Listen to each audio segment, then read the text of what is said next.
તો વર્ષો પહેલાં તો દરિયા નજીક હોવાના કારણે ખારા પાણી, પણ છતાંય પાણી તળાવના કારણે મીઠા પાણી હતા, એટલે તળાવ કૂવામાંથી ચીંચીને પાણી ભરતા હતા. પછી નળ કનેક્શન આવ્યા અને આજે પણ સારી સગવડતા અને સુવિધા એવી સરસ મજાની છે કે 5 રૂપિયામાં 20 લીટર પાણીની બોટલ અમે ભરીને અત્યારે આપીએ છીએ. અને ગ્રામ પંચાયતે એમાંથી નફો કરી અને નાના મોટા ગામના વિકાસના કામ માટે એ પૈસાને વાપરે છે. કૂવાના તળ ઘણા ઊંચા છે, પણ પાણી નબળા, પીવા લાયક તો રહ્યા નથી.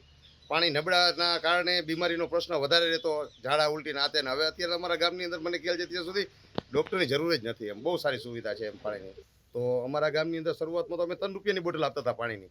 પછી અમે વિચાર્યું કે પાછળનો જે ખર્ચો કરવો, આમ સમય જતા નુકસાની આવતી જતી હોય તો એ તનમાંથી 5 રૂપિયા કર્યા, તો એ નફાની અંદર અત્યારે અમે આ ગામના ગમે તે નાના મોટા પાણી લક્ષી કામ હોય અમે કરી શકીએ છીએ એમ.